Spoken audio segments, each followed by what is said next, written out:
My dad works in B2B marketing. He came by my school for career day and said he was a big ROAS man. Then he told everyone how much he loved calculating his return on ad spend. My friends still laugh at me to this day. Not everyone gets B2B, but with LinkedIn, you'll be able to reach people who do. Get a $100 credit on your next ad campaign. Go to linkedin.com/campaign to claim your credit. That's linkedin.com/campaign. Terms and conditions apply. LinkedIn, the place to be, to be. Welcome to Mind Love, episode 307. Today's episode is all about breaking through mental barriers and tapping into purpose through EFT. What I did there is I did a pattern interrupt. And what that does is it helps your brain to switch and change faster. And a pattern interrupt will interrupt literally the pattern or the loop that you're experiencing to not allow you to continue going down that neural network highway to that problem. And then your brain can't play it anymore. It's basically like scratching a disc. And what happens in the brain, if you're tapping or if you're doing a pattern interrupt, is there's protein bonds that hold neurons together. And when you interrupt the synapses, the process that's going through it, they actually begin to melt and break away. And then they literally begin to make new pathways. So those will just break apart and then new ones will begin to form. Turn up your frequency with Mind Love. Bite-sized brain hacks for seekers, dreamers, and doers. It's time to give your mind a little love with your host, Melissa Monti.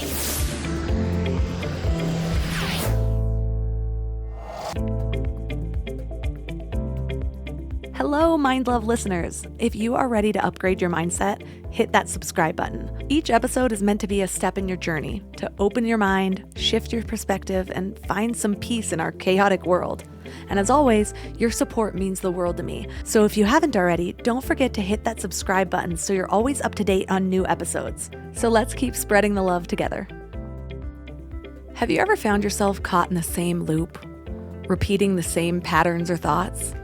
The same emotional blocks and self-doubt replaying like a broken record, no matter how hard you try to change the tune?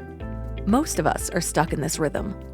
We live in a world where chaos seems to rule, and negative self-talk just becomes second nature. It's life as we know it, the status quo. But here's the thing. The status quo isn't enough anymore. What if you could live your life free of those limiting thoughts, feeling into your limitless potential?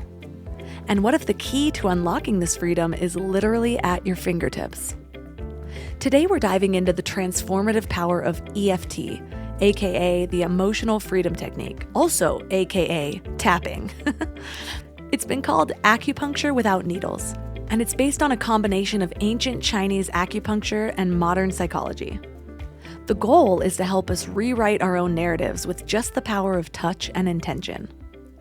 So the basic premise is, by stimulating meridian points on your body with your fingertips, points that are typically targeted in acupuncture, you can reduce the emotional impact of past events, decrease stress, and even rewire your brain's reactions. And no, it's not magic. It's science, and it's grounded in the same principles that have been used for thousands of years in traditional Eastern healing practices. Our bodies and minds are deeply interconnected. Negative emotions and past traumas aren't just stored in our minds. They can actually be trapped in our bodies, too. We actually just did an episode on stuck emotions in episode 285, so check that out for more information. Well, this is where tapping comes in. It helps to release these trapped emotions and limiting beliefs, and in doing so, opens you up to healing, transformation, and personal growth.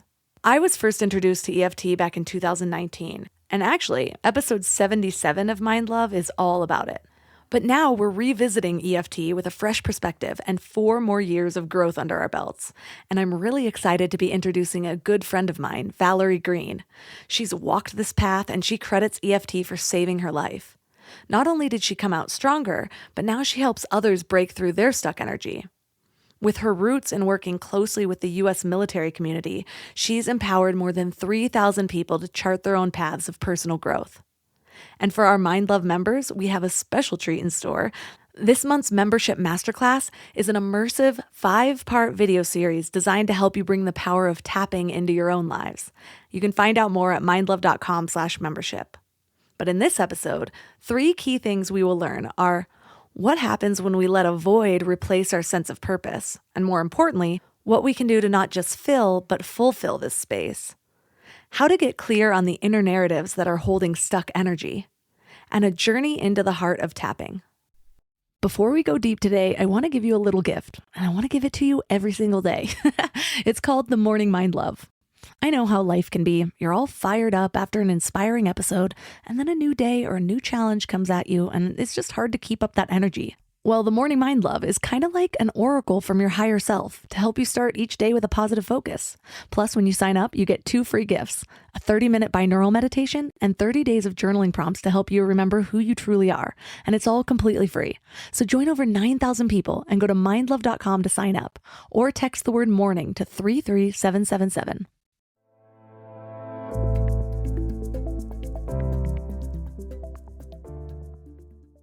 And now let's welcome Valerie Greene to the show.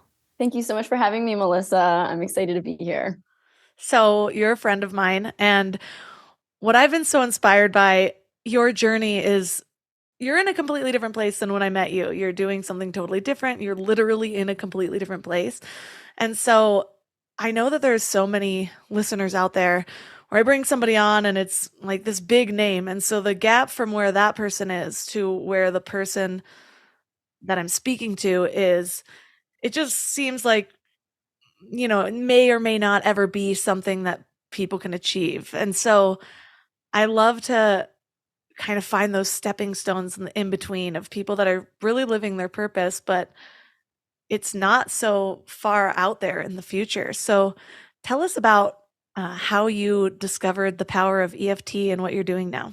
So I came to discover the power of EFT kind of for my own needs, based on my own needs, because I had my own problems. And I guess I would go all the way back to college, and I was already kind of struggling with low self-worth and different childhood experiences. But I was actually in a really emotionally and physically abusive relationship for over 4 years. And it wasn't until I moved away to Germany in 2011 that I really kind of escaped that. And I think at that point, I thought by physically moving to a completely new location, like even a completely different continent, that I'd be able to leave all of the trauma behind. But that wasn't necessarily the case. I had so much fun traveling the world, and I had the honor of working with the US military. But kind of subconsciously, I was avoiding the pain. And it was kind of showing up I was kind of numbing, and I was struggling with alcohol, and my relationships were suffering. And so I just had never really dealt with it until I turned 30. And everything kind of, I would say, crashing down a bit. I was 30 and I looked around at everybody in my life that seemingly had everything together, that they had these careers and these relationships and the babies. And I really just began to spin out of control. And that was then in 2018 when I was living in LA, actually, when you and I met, that it got even worse, that I had lost my job and I was sleeping on my sister's couch. And I just basically felt like I didn't have a purpose anymore. That's really dangerous thinking. And I really, really hit rock bottom. And I was diagnosed with depression and anxiety, PTSD. I was experiencing flashbacks and pretty much night terrors, panic attacks, and chaotic thinking. My body was even speaking out. I had migraines and pain all over my body. And I remembered at times I'd scream in the mirror, "I hate you." And didn't want to live anymore. I was suicidal and I was self-harming. And it got so bad that I ended up in the hospital, and I started working with a therapist, and I began to feel okay. I felt better, but I definitely still had a lot of the same symptoms. And I just knew that there had to be a better way. There had to be a better way of just feeling okay. And so I started working with an EFT practitioner, where we really started to address the underlying trauma. And, after working with her, I gained control over my mind. I healed my past. I basically developed a whole new mindset, and I learned to truly love and accept myself. And I just learned how to change my mind through this powerful technique, EFT, and the power of the mind. And I can now say that I truly love myself, and I love helping my clients be able to do the same thing through this amazing technique, to get unstuck, to discover what they're really wanting and to love themselves. So I can honestly say that EFT saved my life. And just like kind of a motto that I have is like, if I can do it, so can you. It is interesting because you don't never really know what's going on with somebody underneath. And I think it took us hanging out deeply a couple times, and then you would let out a few things that you were struggling with, but not really the depths of it until you were on the other side. And so it's funny when we look around at, you mentioned, looking around at that age and seeing all of these people with great careers and families and whatever. And it just makes you wonder what's going on underneath with everybody, because it's never perfect. Yeah, absolutely. And yeah, it's interesting you kind of say that, because I just was feeling so much shame as well of not really feeling comfortable really telling people where I was. And it really did take the therapist telling me that it's okay, the feelings that I'm having, and really validating that. I think that's part of my feelings about LA. There's these aspects of LA that I absolutely loved. Like, I loved being around people that were doing awesome things, like I remember somebody saying something about they had moved away and they came back and they're like, I just miss LA. Like, you go to the bar and the bartender's also a producer and working on this movie and doing this. It's like, you go to the bar in Minnesota or wherever they were at, and it's like, they're just a bartender. But at the same time, there's so much of the keeping up with the Joneses. There's so much of seeing, other people's styles, businesses, incomes. It was something that got to me too, actually. Moving away to Big Bear, one of the things that I found really freeing was I found myself able to be more vulnerable than I was with people in LA. No, I can definitely see that. I mean, I was definitely comparing myself, and I felt like I just didn't have a career. I didn't have anything going for me at that time, and I was struggling to really restart. I mean, I had a completely different career in Germany, and then when I moved to LA, I was just really just trying to figure it out, and it was really difficult, and there was definitely a lot of that comparison going on. You said how you went to therapy first. What was the difference in the process? Why was EFT so much more effective for you than therapy? And what do you think the therapy was missing? I knew you'd always ask me these good questions. So I think with the therapy, it was definitely that first step, because I was so deep in sadness. Like it was very dangerous. And I think I needed to go to a licensed professional first. And I think by going to her first, I really helped to validate some of those feelings, because it was really one of the first times I'd actually spoken about some of the things that I had experienced in my childhood and in college, and just really bringing it to surface. But I think some of the things that I didn't like was the constant diagnosis that I was getting. And I felt just personally was just keeping me more stuck, because I'm typically this really optimistic person. And I knew it was my thoughts. Like I knew it was just like, if only I could get control of these thoughts. And that was the part that actually really drove it. It was the chaotic thinking. It was like I had like a wheel going, just calling myself all of these nasty things. And that wasn't stopping no matter how much I talked about it. And I learned later that was where EFT came in. EFT really helps to stop that part in your brain, because the part that's traumatized is actually nonverbal. And so when I was working with the EFT practitioner, we were really addressing those deeper hurts, those memories that were so traumatizing. And so how does that work exactly? Like, how does EFT get to the deeper parts? Is it, when I did a session with you, one thing that I found really helpful, even without the tapping part of it, was the way that it guides me into a new narrative. And I think that's something for me that therapy was missing. And again, there have been times where therapy's been helpful. There have been times where it hasn't been. And a lot of times it's the therapist, a lot of times it's the place, or it's the way, what I need or how I'm viewing things or whatever. But what I always find really helpful is when I'm creating the new narrative is that a lot of times I'll get to something and my mind hits the resistance at that part. Maybe I go back into my victim story, or I go back into, but this just hurts, or I can't really see the through path. And so even just that part alone of sort of being guided by the practitioner to move through something where I can feel myself sort of hitting that wall, but instead it's like, somebody else says something, you said something at that Mhm. moment. I'm like, oh yeah, there it is. Just walk right through that doorway. And then it's like, oh, now the door's open. I can walk through that again later on.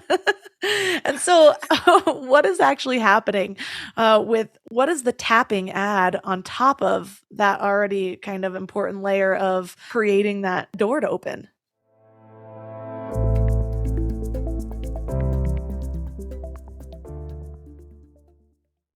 You know what's interesting about mindfulness? It's not just about being present in the moment. It's about being thoughtful about the future. We meditate, we exercise, we work on ourselves, all to create a better tomorrow, right? But there's one piece of the future planning puzzle that nobody likes to talk about. I get it. Life insurance feels heavy. But here's the thing. Just like meditation is an act of self-care, getting life insurance is an act of family care. It's about making sure your love continues to support your family, even when you're not there to do it yourself. That's why I want to tell you about Select Quote. They're one of America's leading insurance brokers with nearly 40 years of experience helping over 2 million customers. Their licensed insurance agents work for you to tailor a life insurance policy for your individual needs in as little as 15 minutes. And here's what's cool. They actually reward you for taking care of yourself. If you're in good health, they work with carriers that could get you same-day coverage for up to $5 million, no medical exam required. And it's way more affordable than you might think. You could even get coverage for up to $1 million for as little as $20 per month. We just did this all recently after putting it off for years, and I can't tell you the peace of mind just from getting it done. So get the right life insurance for you for less at selectquote.com/mindlove. Go to selectquote.com/mindlove today to get started. That's selectquote.com/mindlove. You know what's funny?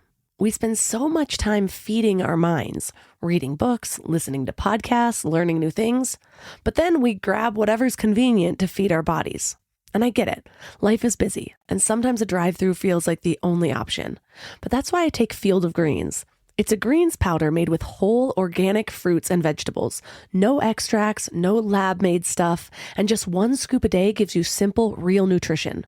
Field of Greens feeds your body with fruits and vegetables medically chosen to support your heart, vital organs, and immune system. And let me tell you something. Since I started taking it, I've noticed these little changes that show me how nutrient depleted I must have been before. Like the ridges in my nails, gone. My sleep, so much better. And my stomach just feels happy. You know that dreaded afternoon crash that has you reaching for more coffee or sugary snacks? Well, that's not happening for me anymore. When your body is actually nourished, it runs so much better. I've tried other greens powders before, but Field of Greens is genuinely different. The quality is next level and you can taste it. It's become my go-to, especially on those days when my eating isn't exactly Instagram worthy, because we all have those days, right? And here's the thing. They are so confident that you'll love it too, that they offer a 100% money-back guarantee. That's how much they believe in their product. So I got you 15% off your first order and free rush shipping. Visit fieldofgreens.com and use promo code MINDLOVE. That's promo code MINDLOVE at fieldofgreens.com. fieldofgreens.com.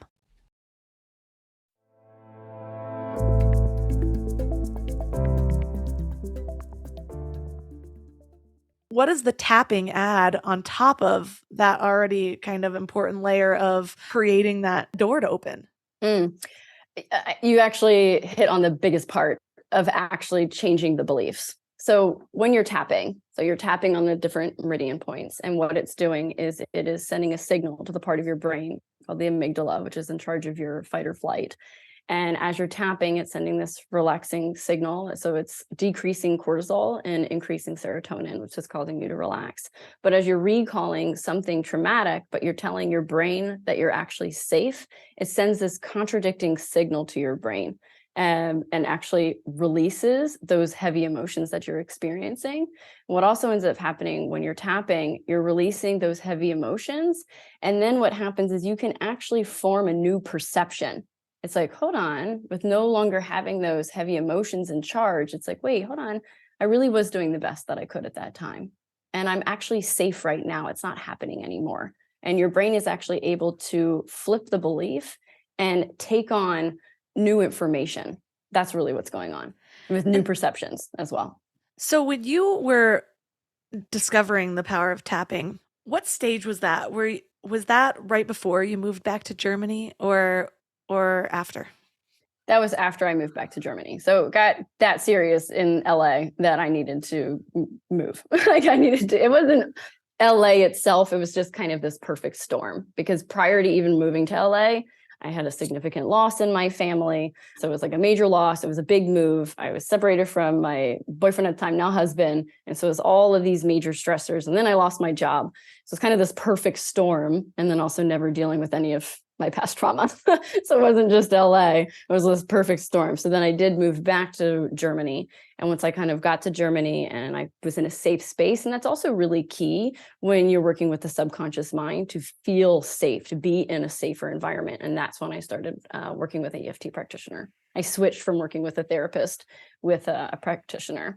And sometimes it's good to work in cadence. I mean, even personally, when I work with clients, sometimes they've worked with a therapist for 10, 20, 30 years, and then they work with me and they're able to release things that they've been working on for so long. Or, they'll continue kind of working with them, just because of rapport and, they're just getting different things.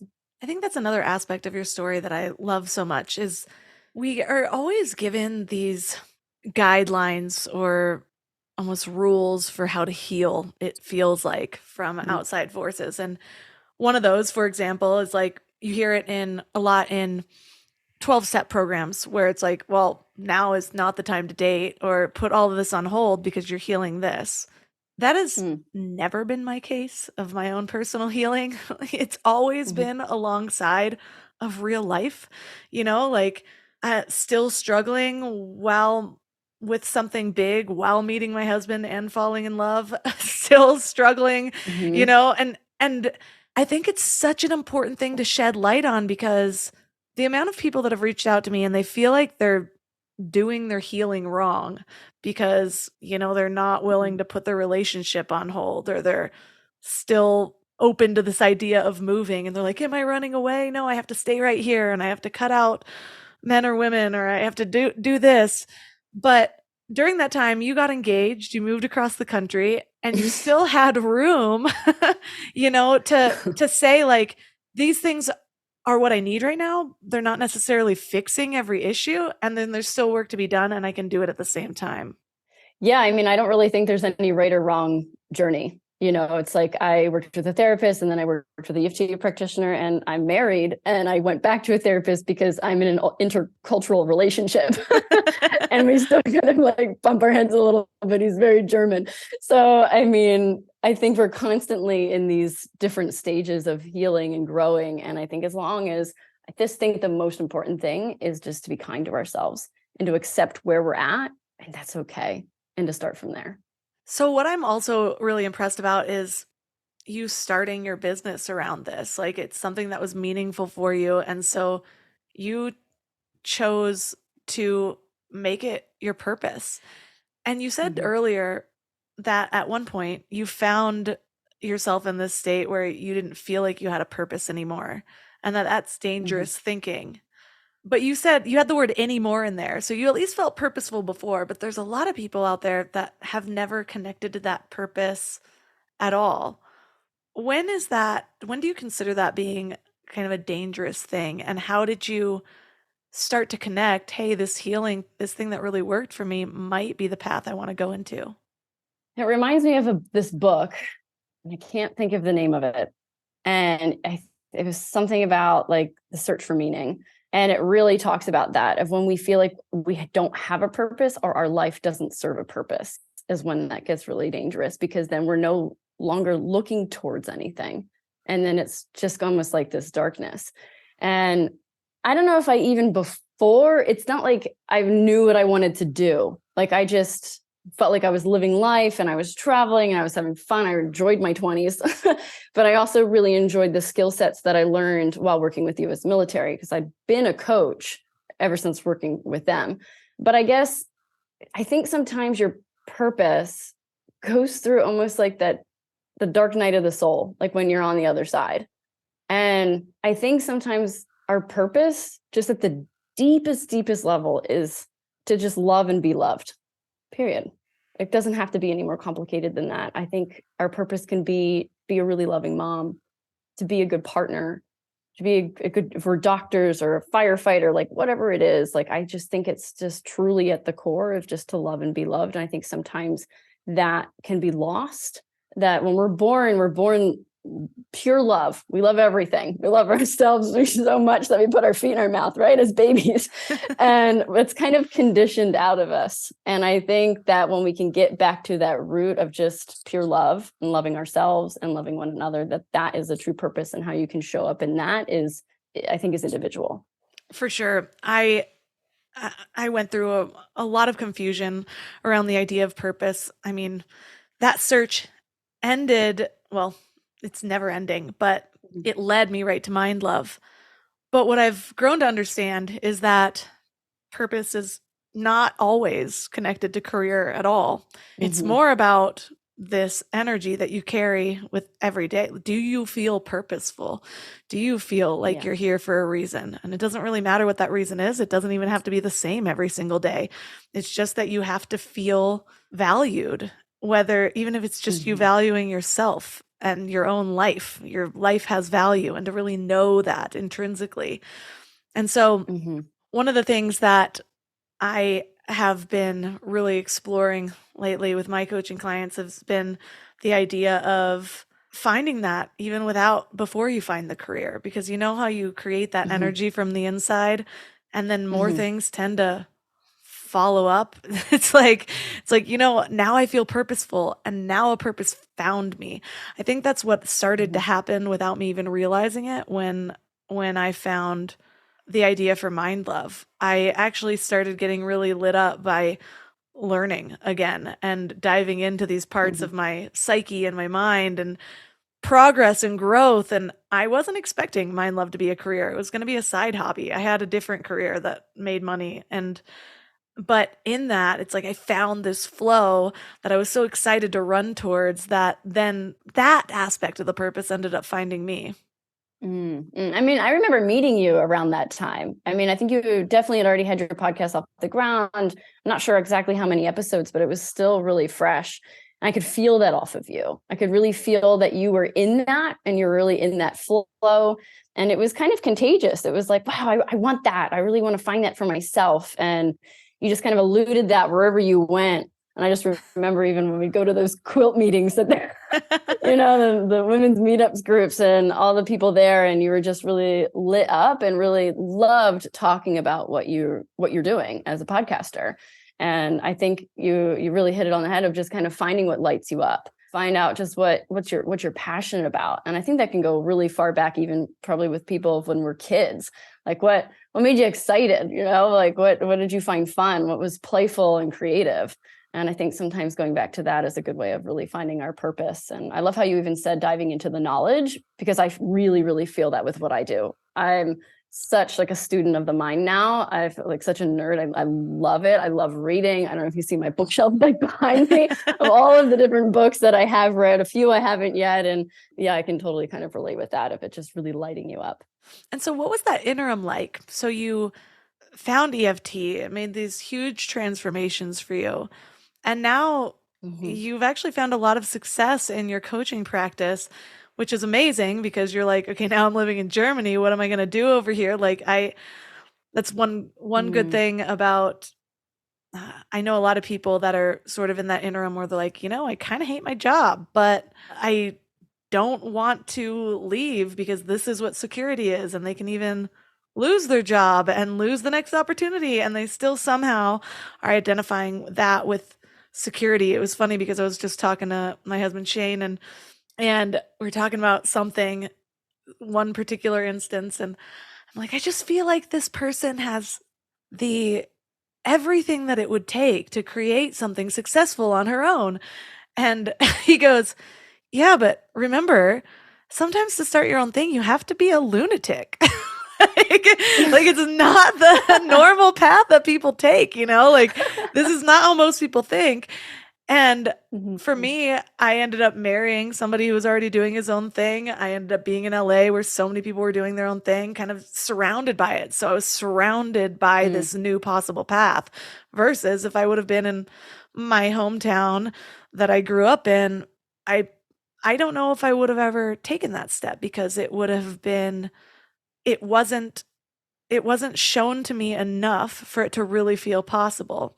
And so what were those first steps like for you? Were you just kind of gauging research, seeing if you could do this? How did you start? So very quickly after working with my practitioner, how fast it worked, I was like, I have to do this. Like, I want to do this. This is just phenomenal. So then I got trained, and then my coach actually also mentored me. And at that time I just kind of went all in. And I think I was really, really lucky that the man that I'm married to is a tax guy. So he was helpful in setting up my company. He's actually the CFO of my company, that if I didn't have him, it would have been a lot more challenging, I'd have to say. So I honestly, there really wasn't this like trying to figure it out. It was like, this is it. This is just so powerful. This is what I want to do. And I just felt like it connected so many pieces of my past. It connected in already being a coach. It connected in kind of already being a healer as a Reiki master. It connected in, I already knew a lot about the mind and body as a yoga instructor and being a holistic nutritionist. Like, it really pulled in everything and all the knowledge that I already had and just began to build upon it. It's like, oh, wow, a lot of this makes sense. So what about feelings of imposter syndrome? Because that is what I feel like most people, I mean, I still even struggle with that at different times. And especially earlier on, before you have like the evidence of the transformations of your clients and things like that, I know that a lot of people reach out to me and they're like, yeah, I want to do this thing, but who am I to do it? You know? Did you feel that? And how did you work through it? Yeah, I think I definitely felt that in the very, very beginning, maybe with my first clients when I was like training. But I mean, there was a lot of training done with free clients, like friends and family, people that kind of would send me their friends and family. So then I could kind of practice. And it was just kind of second nature almost, of how quickly I picked it up and how quickly I was really able to help people shift. So yes, I definitely had it in the beginning. I think I felt it when I really started charging, because I was starting to ask for money to do something like this. And I was like, okay, well, where is that price point at? And then now I've been doing it for so long, it's just like, I don't even think about it. It's like, this is the value that I bring. So I think it started there more or less than anywhere else. And so did you just pretend like that resistance wasn't coming up, or did you EFT your way through it? A little bit of both. I knew the power and I was confident in myself. And I remember a conversation I had with like my husband, like way back in the very beginning. He's like, you know what, babe, worst case, you give him a refund. Or worst case, you say, hey, I don't feel like I did my best. I'm gonna offer you an extra session or something like that, or half off your next one. He's like, they're never really gonna know. It's like, and I'm holding myself to a really high standard. And I mean, thankfully that didn't happen, and they've been really excellent sessions and just kind of build upon itself. So compared to where you were when you first moved to Germany and you were still sort of figuring things out, you had some happiness because you were engaged at that point, but then you basically had a whole transformation.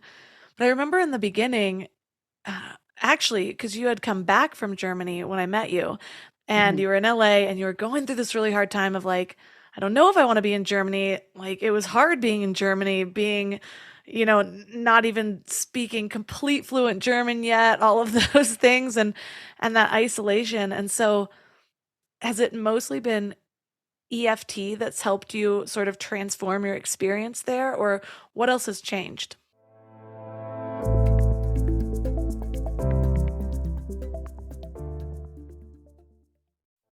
I don't know why it took me so long to invest in good bedding. I resisted it for years, but something flipped in me about 3 years ago. And now I'm basically a pillow connoisseur. I've tried them all, and I get weirdly excited about good bedding. Because here's the thing, we spend a third of our lives in bed, and the quality of that time affects literally everything else, which is why I'm so excited to tell you about my latest obsession, Lagoon Sleep Pillows. What sets them apart is their matching system. You take a quick 2-minute quiz about your sleep style and your preferences, and then they match you with your perfect pillow. I was matched with their Otter pillow, and I am so impressed. Lately, I've just needed more support, and this seems to cradle me in all the right places.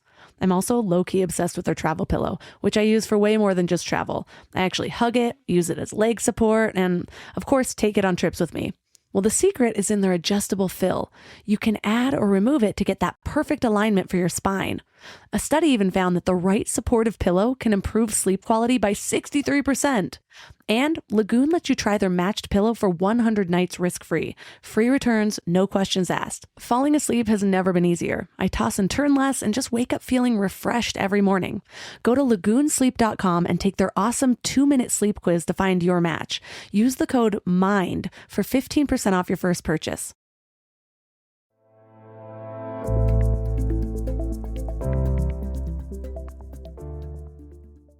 Has it mostly been EFT that's helped you sort of transform your experience there, or what else has changed? So I will say, I honestly have had to just accept that as being part of my life. Like, I have chosen to live in a country that's not my own. Like, I've had to really learn to accept that. And that is the decision I've made. And I think sometimes when you can give it more acceptance, it gives it more space to breathe. And originally, so I guess my whole path in Germany has been really different. Like, I first moved over here, I was working with the US military, and then I changed jobs and I moved down to a completely different part of Germany. And then that's where I was for a long time.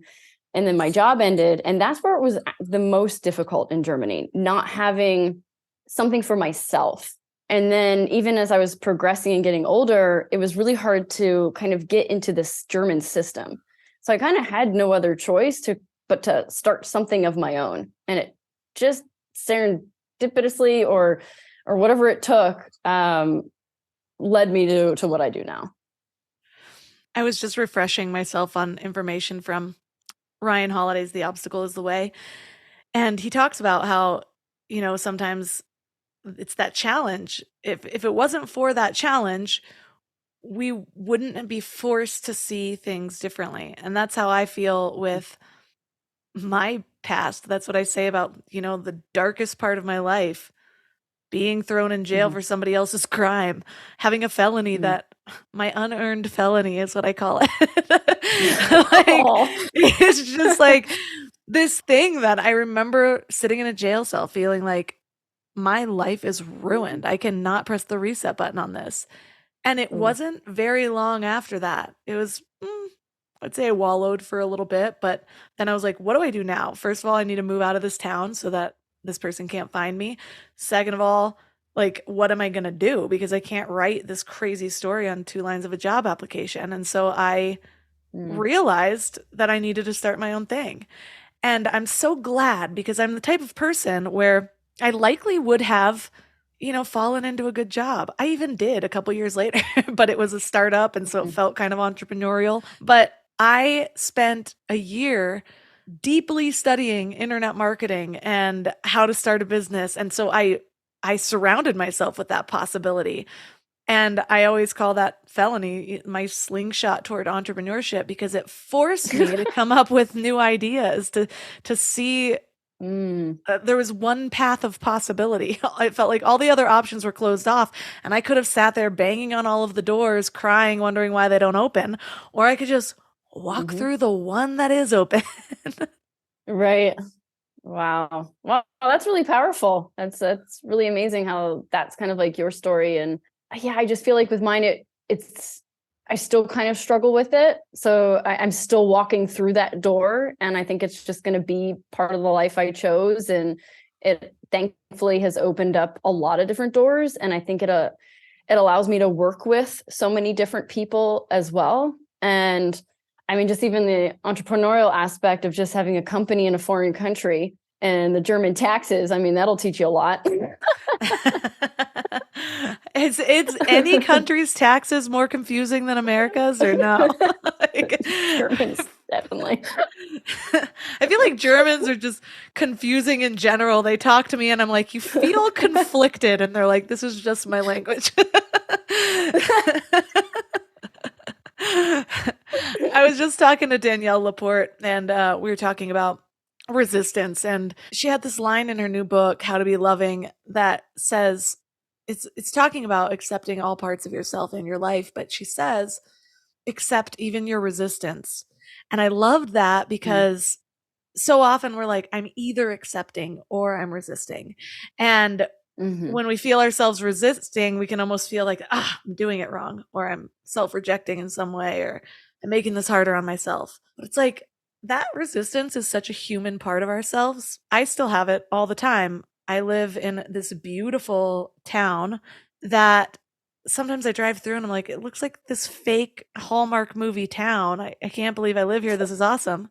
And then other times I'm like, why can't I get Uber Eats? Why does all the food have seed oils in it? There's no healthy options. They don't even have raw milk at the grocery store. And I'm like railing about it. Like, I hate it here. And then the next day I'm like, I love it.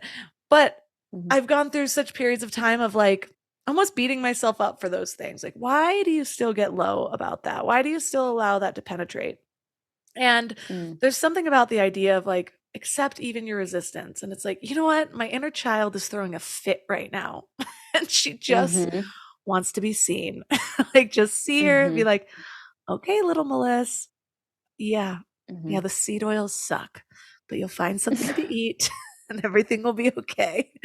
And then I'm just able to kind of move through it, knowing that I kind of hate it at this moment. I think that's so key of just kind of holding space for that resistance, just kind of allowing it to be there, allowing yourself to just feel the emotions that come up. And it's kind of key that you brought up just like even your inner child, because sometimes they just want to have a tantrum and they just want to be heard. It's like, okay, what is it that you really need? Right? I'm listening. I hear you. So they're just trying to tell you kind of those unmet needs. And if you just kind of listen, it will ease and it can pass so much quicker.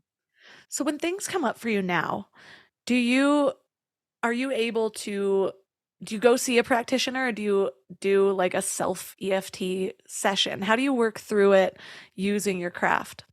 So now I definitely work through it myself, which is pretty amazing. I can kind of just do my own session. I'll sit down with myself. It's like, okay, what's kind of coming up? And the resistance will typically bring up an emotion. So, okay, well, what emotion am I feeling? Where am I feeling that in my body? And then typically a limiting belief will come up and maybe a few memories, and I'll work through those.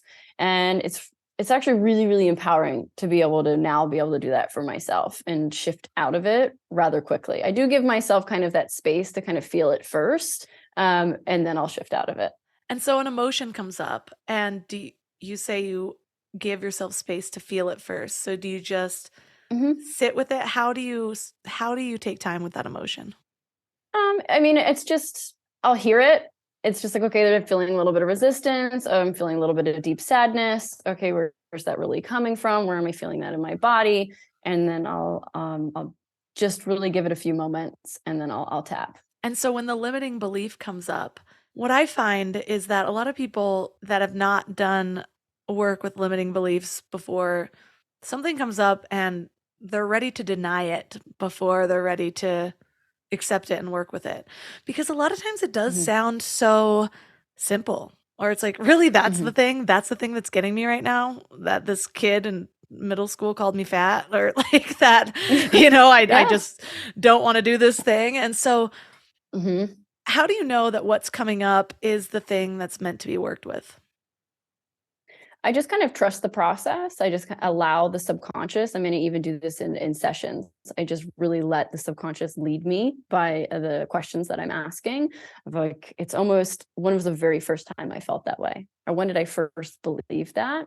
And those are some of those key questions I ask my clients. And typically those memories that are ready to be released are the ones that will arise. And I don't ever force people to, or even myself, if I'm not ready to work on something.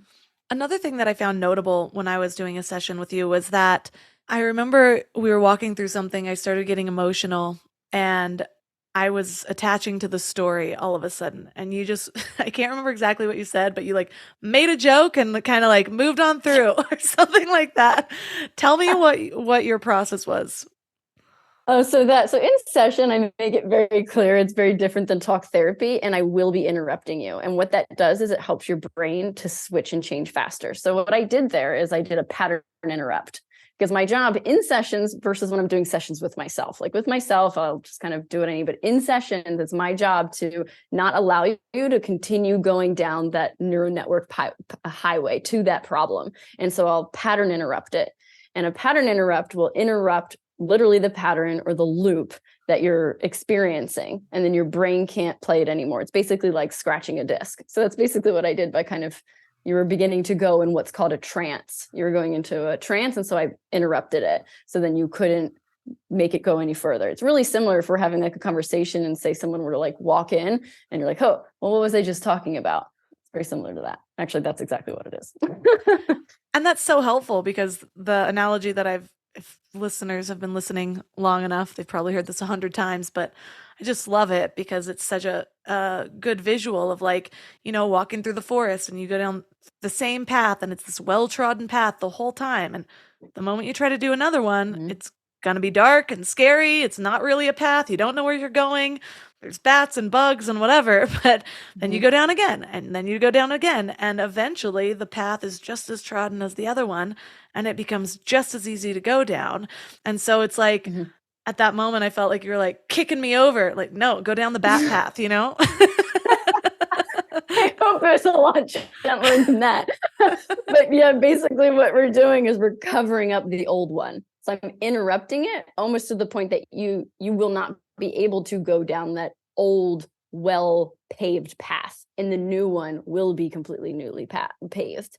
Well, there's a lot of paved path. Paved path. But so that's what we're basically doing, is we're just kind of interrupting it. And what happens actually, even in the brain, so even if you're tapping or if you're doing a pattern interrupt, is there's different bonds that they're protein bonds that hold neurons together. And when you interrupt the synapses, the process that's going through it, they actually begin to melt and break away. And then they literally begin to make new pathways. So those will just break apart and then new ones will begin to form. That's pretty fascinating. I love bringing things back to the brain science, but especially when there's like actually a physical thing, because so often we're like, oh yeah, this cool brain analogy.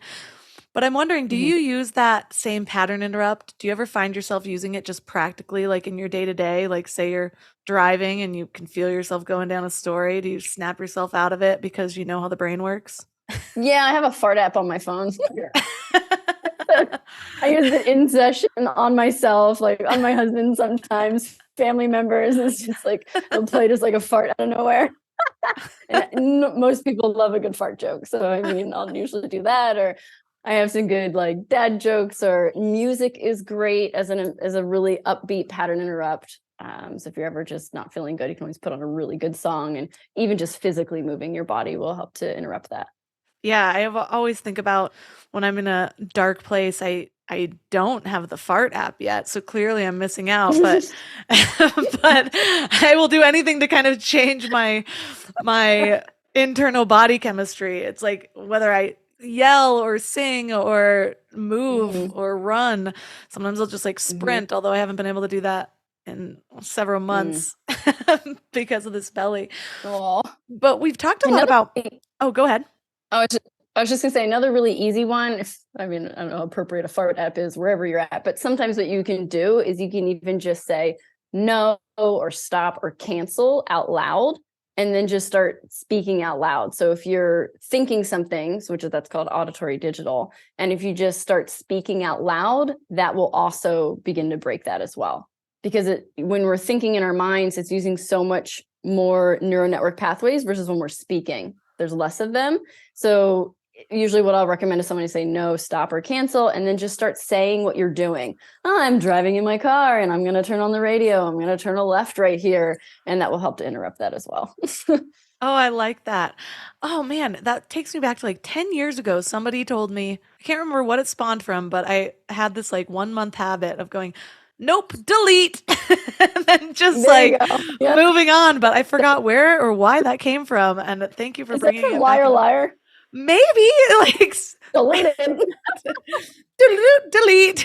There was some hand motion, but I'm gonna bring it back. But we've talked a lot about the kind of working with past traumas or stories that we're telling ourselves. How do we use this to work with something like the law of attraction or something that we're trying to create rather than something that we're trying to erase? Oh, I love that. Yes. So EFT, I think, is paired with the law of attraction is unbeatable. The law of attraction is what we're thinking about, what we're speaking about, what you're focusing on, you're going to begin to create more of in your life, right? And how it works with EFT, or kind of like you were saying, of when you're wanting to reach for a certain goal, is with the law of attraction, you want to ask, right? You want to ask for something that you're wanting. And very much we have to kind of get clear on what it is that we're wanting. We're really good at saying what we don't want. So like I'll work with someone, it's like, what do you want? It's like, well, I don't want to feel stressed out anymore. And I don't want to feel anxiety. And it's like, okay, hold on, I'm hearing what you don't want, but what do you want? So first it's getting really clear of like, oh, well, I want to feel more peace. I want to feel happier. I want to feel abundant. Whatever it is that you're actually wanting is kind of that first step of getting really clear, because the subconscious isn't hearing, I don't want to feel stress. It's hearing stress. So we're kind of flipping it first and foremost of really deciding what it is that you want. And then also you can make really big stretch goals. Like I want to be a published author through Hay House, right? So just these really big stretch goals. And what can end up happening when you think of something really big or a goal, there's that resistance. That resistance rises because our subconscious doesn't really have a program for that. And so it wants to maintain the programs that's playing. So you have to kind of go after the core belief that's resisting against that. And also you have to believe it's possible. A lot of the reasons we don't go after what we want is, one, we don't believe it's possible. And two, we don't believe we're worthy of having it. And EFT goes after those roots of dreaming that it is possible, visualizing it happening, training the brain that it has already happened, because visualization, your brain doesn't know the difference between something real and imagined. So you can begin to train your brain that it is happening. And the main thing with the law of attraction, our main job with EFT, is to raise in vibration. That's really what it's about. And when you begin to raise in that vibration because you're believing it's possible, it begins to be attracted to you. So that's really what happens with EFT, is you're releasing the heavy stuff and you're rising in vibration, you're rising in love, you're rising in appreciation. So then you can actually line up for what it's wanting. Because typically we're wanting something because we think we're going to feel better in the having of it. But if we feel better now, then we attract it. And actually when you get it, you're like, that was it. Because you're actually at the right vibration for it. So it's like those stages of like asking for what you're really, really wanting. And then you have to believe it's actually possible. And then you get into the receiving mode and raise your vibration in order for it to be attracted to you like a magnet. I love that. I recently saw this video. I'm not going to say it was the most credible source. I'm pretty sure it was an Instagram video with the title Rastafarian Dropping Knowledge. But here's what he said. He was talking about how belief is a form of doubt. And he used the example. He's like, do you believe in your parents? No, you know your parents. And he's like, but do you believe in Jesus or whatever? And it's like, yeah, because you don't know him or whatever. And so I've been changing my words because this man dropped knowledge on my Instagram feed. With like, because so much about what I've taught is like, oh, you're building a self-belief around this. And I find that it's really, really helped me. But I wonder what is possible now that I'm changing it to creating a self-knowing rather than a self-belief. Like, what does that feel like? Yeah. Mm-hmm. Yeah, exactly. This deep knowing that it's possible, this deep knowing that I am worthy and deserving of everything that I want. And it's only a matter of time until it arrives. And kind of, that's very much what people talk about with like just complete surrender also, right? It's like kind of just, I know it's on its way. And even Abraham Hicks talks about like, I'm getting ready to get ready. Like just in that vibration of just this knowing and this belief and surrender, I think is really key. And I think what comes up for me when, with all of those words that you just listed was like, surrender is one of those words that has taken me a long time to I've developed different relationships with it depending on what stage I'm in. I'm like, what does this mean? To like, what do you mean just letting go? Somebody recently asked me what the difference between complacency and surrender was. And what keeps coming up for me, because there's been so many conversations and recently about the nervous system, and so I think that's really what it's about. Whereas with anything else, even with belief, there's like this sort of yearning there. With wanting, there's a yearning clearly. With desire, even there's a yearning. And yeah, there might be slightly different energies, maybe some a little higher than the others. But with surrender and acceptance and things like that, it's this full letting go. And I feel like that's what EFT can help you get to, because you're stimulating your nervous system. You're getting to this point of complete relaxation so that you can give yourself these messages that in this state, it's like that a different type of trance state where you're just completely receptive to what you're telling yourself, these new things that you're implanting into your mind. 100%. You said that really, really beautifully.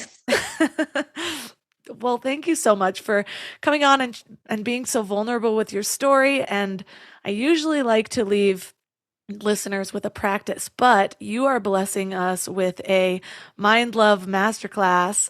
And so I'm going to leave the practice for there, because I cannot wait for you to share your gifts with everybody. It's going to be really good, really exciting. Everything I've ever seen you create has been awesome. So I can't wait to see what you bring there. So for listeners that are interested in learning more about you, possibly working with you, where's the best place for them to connect? So they can connect with me either on Instagram. So my handle is Valerie Greene Coaching, VALERIEGREENE Coaching. And that's also the same for my website. So ValerieGreeneCoaching.com if you would like to book a one-on-one with me.